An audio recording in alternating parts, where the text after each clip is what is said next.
हिंदुस्थानचे पंतप्रधान नरेंद्र मोदी, त्यानंतर गृहमंत्री अमित शहा, परराष्ट्र मंत्री एस जयशंकर, आपल्या राज्याचे मुख्यमंत्री देवेंद्र फडणवीस यांनी आधी मत व्यक्त केलं पाहिजे.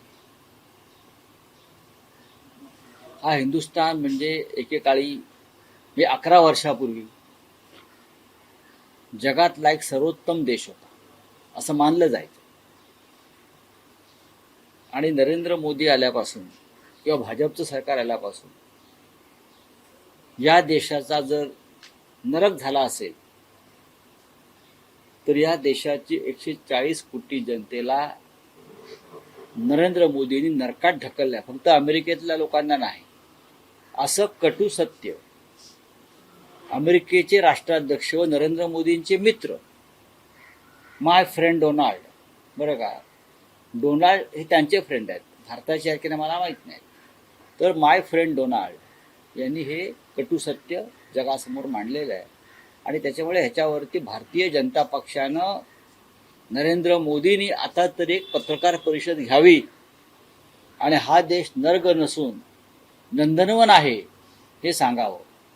हे नंदनवन होतं, या नंदनवनाचा नर्क करण्याचं काम नरेंद्र मोदी आणि त्यांच्या सरकारने गेल्या 11 वर्षात केलं आहे. डोनाल्ड ट्रम्प यांच्याकडे ती पक्की माहिती आहे असं त्याच्यावरून दिसत आहे.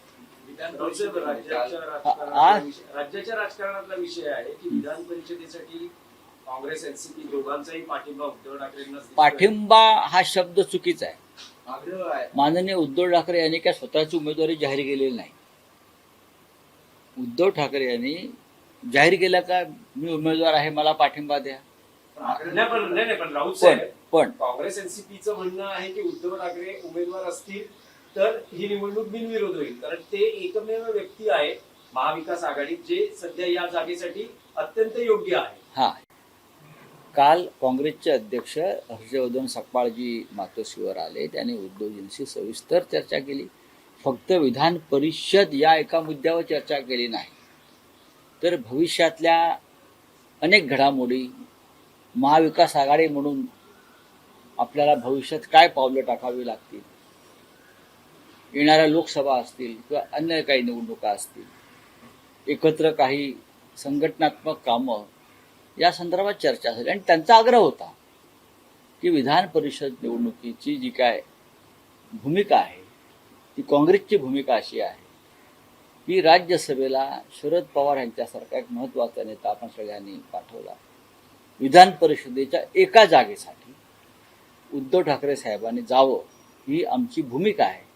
ती यासाठी की एक राज्याचे माजी मुख्यमंत्री म्हणून आणि महाविकास आघाडीचे महत्त्वाचे प्रमुख नेते म्हणून तुम्ही विधिमंडळात असणं हे महाविकास आघाडीच्या आमदारांसाठी एक दिलासा देणारं कार्य असेल, ही त्यांची भूमिका आहे. त्यानंतर सुप्रियाताई सुळे यांचाही फोन आला. त्यांनी त्यानंतर समाज माध्यमांवर सांगितलं की आम्ही सुद्धा याच मताचे आहोत की माननीय उद्धव ठाकरे यांनीच विधिमंडळात जाऊन महाविकास आघाडीचं नेतृत्व करायला हवं. प्रदेश राष्ट्रवादी काँग्रेसचे अध्यक्ष शशिकांत शिंदे यांचा दूरध्वनी आला की आम्ही आमचं डेलिगेशन घेऊन उद्धव ठाकरेंना भेटायला येतो की आपणच विधिमंडळात जायला हवं. उद्धव ठाकरेंशी तुम्ही बोललात का किंवा तुमचे माझी पक्षातील नेते बोललेत का की आता आग्रह केला इथे तुमच्याशी बोलण्याआधी मी त्यांच्याशी बोलूनच आलो खाली. असं आहे की आता पण हाच आग्रह आहे की उद्धव ठाकरेंनीच उमेदवार राहावं किंवा परत विधान परिषदेत असं आहे की अजून एक 6 ते 7 दिवस आहेत उमेदवारी अर्ज भरण्यासाठी. शेवटची तारीख आहे 30 एप्रिल. उद्धव ठाकरे स्वतः त्यांची काही भूमिका जाहीर करणार आहेत का की त्यांना लढायचं आहे, नाही लढायचं आहे, पक्षातल्या कार्यकर्त्याला संधी द्यायची, असं काही त्यांचं निवेदन किंवा त्यांची भूमिका ते प्रसार माध्यम किंवा शिवसैनिकांपुढे मांडणार आहेत का नाही मांडणार? कधी मांडणार? तुम्हाला कधी मांडावा पाहिजे मला तारीख द्या. आत्ता मांडली तरी काही बरं का, तुम्हाला कधी मांडायचे हे सगळं तुमच्यावरती अवलंबून असतं ना. आताच मांडा, उद्याच मांडा, या इथं 10 मिनिटात मांडा, असं एक जी भूमिका आहे मीडियाची त्यानुसार आता राजकारण्यांना काम करावं लागतं असं दिसतंय मला. हे बघा, की उद्धव ठाकरे साहेबांना आम्ही सगळ्यांनी विनंती केलेली आहे, महाविकास आघाडीच्या प्रमुख घटक पक्षांनी नेत्यांनी विनंती केलेली आहे की तुम्ही विधिमंडळात जाणं आणि महाविकास आघाडीचं नेतृत्व करणं का गरजेचं आहे हे आम्ही त्यांचं मन वळवण्याचा प्रयत्न केलेला आहे. आता त्यांना त्यांचा निर्णय घेण्याची मुभा आहे. उद्धव ठाकरे उमेदवार नसतील तर काँग्रेसनं सांगितलं, वडेट्टीवार म्हणतात की ही जागा काँग्रेसला सोडा. आम्ही काँग्रेस पक्षाध्यक्षाशी चर्चा केली आहे. त्यांचं म्हणणं बरोबर आहे वडेट्टीवार यांचं, ते त्यांच्या पक्षाची भूमिका मांडतात. पण काल प्रदेश काँग्रेसचे अध्यक्ष मातोश्रीवर आले. या संदर्भात काँग्रेसचे राष्ट्रीय अध्यक्ष खरगे साहेबांशी चर्चा सुरू आहे. त्यांची सुद्धा एक विनंती आहे त्या संदर्भात. त्याच्यामुळे जिथे बोलायचं आहे तिथे आम्ही बोलतो आहोत. इच्छुक आहेत, त्यांचे पण उमेदवार काही काँग्रेसचे इच्छुक आहेत, नावं समोर आली काँग्रेसच्या उमेदवार. बघा, इच्छुक का असू नये, राजकारणामध्ये राजकीय कार्यकर्त्यांनी इच्छा व्यक्त करणं हा काय गुन्हा आहे का? नाही ना. जर बारामती पोटनिवडणुकीमध्ये अपक्ष लढतात आणि निवडणूक होते तर हे तर विधान परिषद आहे. विधान परिषद तुम्ही घेतली तर पुढची राज्यसभा ही आम्हाला असावी असं वडेट्टीवारांनी काल ट्विट केलं. आम्ही या संदर्भात राहुल गांधी, खरगे साहेब, सोनिया गांधी यांच्याशी उद्धव ठाकरे साहेबांचा उत्तम संवाद आहे. आणि त्यामुळेच काल प्रदेश काँग्रेसचे अध्यक्ष हर्षवर्धन सकपाळ साहेब हे या विषयावर चर्चा करण्यासाठी माननीय उद्धव ठाकरे साहेबांकडे आले. सुप्रियाताई सुळे ज्या राष्ट्रवादी काँग्रेसच्या कार्याध्यक्ष आहेत त्यांनी एक भूमिका मांडलेली आहे आणि त्या भूमिका अत्यंत महत्त्वाच्या आहेत. रावसाहेब, आणखी एक विषय होता की साधारण वर्षभरापूर्वी हिंदी सक्तीच्या विरोधात दोन ठाकरे बंधू एकत्र आले. सध्या मुंबई महाराष्ट्रात जे सुरू आहे, रिक्षा चालक आणि टॅक्सी चालकांना मराठीची सक्ती किंवा मराठी भाषा येणं आवश्यक आहे आणि या दृष्टीनं त्याला विरोध होतो आहे, त्याला पाठिंबाही होतो आहे. पाठिंब्यासाठी मनसे आणि अन्य पक्ष रिंगणात आहेत, तर दुसऱ्या बाजूला विरोध यासाठी होतोय की काल सदावर्तेंनी भूमिका मांडली, संपाची हाक दिली गेलेली आहे. हिंदी भाषा मराठी भाषा सक्तीची असू नये यासाठी आंदोलन उभं केलं. मराठीला जो विरोध होतो आहे तो एकनाथ शिंदेच्या गटाकडून होतो आहे, हे तुम्हाला माहिती आहे. परिवहन मंत्र्यांनी तर भूमिका, परिवहन मंत्री संजय निरुपम, आता कसं बोललात तुम्ही? हा, एकनाथ शिंदेच्या गटामध्येच या संदर्भात विरोधाची भूमिका आहे. प्रताप सरनाईक परिवहन मंत्री यांची भूमिका ही महाराष्ट्राच्या आणि मराठी माणसाच्या हिताची आहे. ही त्यांनी घेतलेली भूमिका आहे. परिवहन मंत्री म्हणून ती योग्य आहे. त्याला विरोध करण्याचं कोणाचंही कारण नाही. जे या भूमिकेला ते मराठी माणसाचे आणि महाराष्ट्राचे शत्रू आहेत. एकनाथ शिंदेने ठामपणे सांगायला पाहिजे, हो ही भूमिका आहे. देवेंद्र फडणवीसांनी ठामपणे सांगायला पाहिजे, हो ही भूमिका आहे. सुनित्राताई पवार या उपमुख्यमंत्री आहेत, त्यांनी सांगायला पाहिजे, हो ही मराठी संदर्भातली भूमिका योग्य आहे. आम्ही सगळे शिवसेना, बाळासाहेब ठाकरे, माननीय उद्धव ठाकरे, आम्ही सगळे या भूमिकेसाठी सातत्यानं वर्ष संघर्ष करत आलो, लढत आलेलो. महाराष्ट्रात मराठीला विरोध करून लोक इथे कसे काय राहू शकतात हा साधा प्रश्न आहे. ही बाळासाहेब ठाकरेंची भूमिका आहे.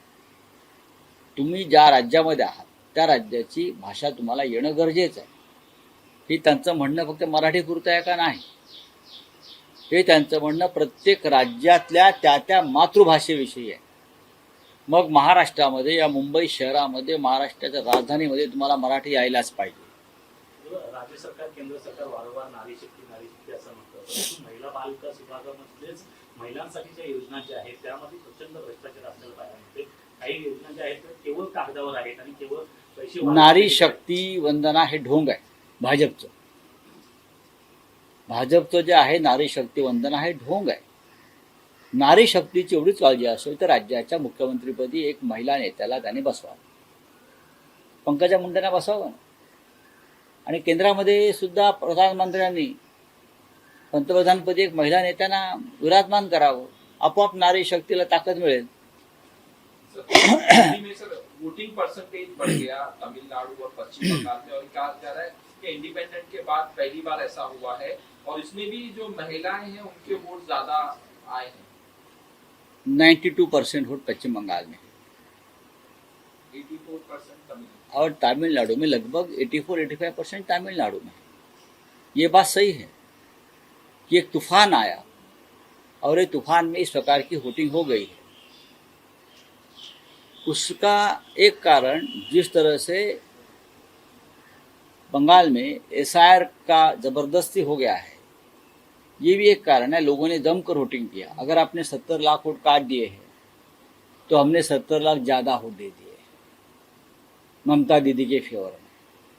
मैं ये अनुमान लगाता और ये अच्छी बात है। अगर ज़्यादा से ज़्यादा लोग वोट करते हैं तो ये लोकतंत्र के लिए अच्छी बात है।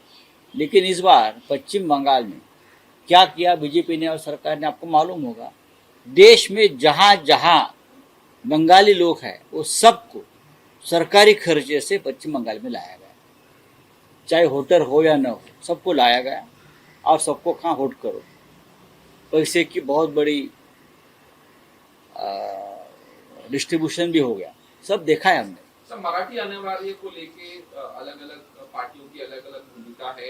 एक ही पार्टी में दो लोगों की अलग अलग भूमिका बात ऐसी है भाई, महाराष्ट्र में अगर मराठी भाषा अनिवार्य की है उसमें गलत क्या है? ये कोई चर्चा का विषय है? तमिलनाडु में चलेगा? तमिलनाडु में तमिल भाषा अनिवार्य होनी ही चाहिए। पश्चिम बंगाल में बंगाली होनी चाहिए, लखनऊ में हिंदी होनी चाहिए, पटना में हिंदी होनी चाहिए। हम जब दिल्ली में जाते हैं तो हिंदी में बात करते हैं, पार्लियामेंट में हिंदी में बात करते, उसमें क्या है? हमारे स्टेट में, इस राज्य में, महाराष्ट्र में मराठी भाषा अनिवार्य करने का अगर कानून बना है तो उसका पालन सबने करना चाहिए।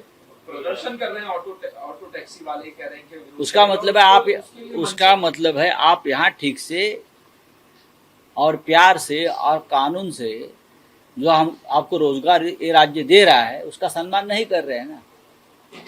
आप इस राज्य का सम्मान करना चाहिए। आपको रोजगार दे रहे हैं, आपको घर दे रहे हैं, आपको यहाँ रहने के लिए सब कुछ मिल रहा है, और आप मराठी भाषा के बारे में इस प्रकार की अगर भूमिका लेंगे वो गलत है। आपको मराठी भाषा आनी चाहिए, क्योंकि यहाँ महाराष्ट्र में आपके साथ व्यवहार करने वाले लोग ज़्यादा से ज़्यादा मराठी हैं। आसाम के मुख्यमंत्री ने कहा है कि जो चीफ इलेक्शन कमिश्नर है ज्ञानेश्वर कुमार, उनको भारत रत्न देना चाहिए। एसआईआर उन्होंने नहीं,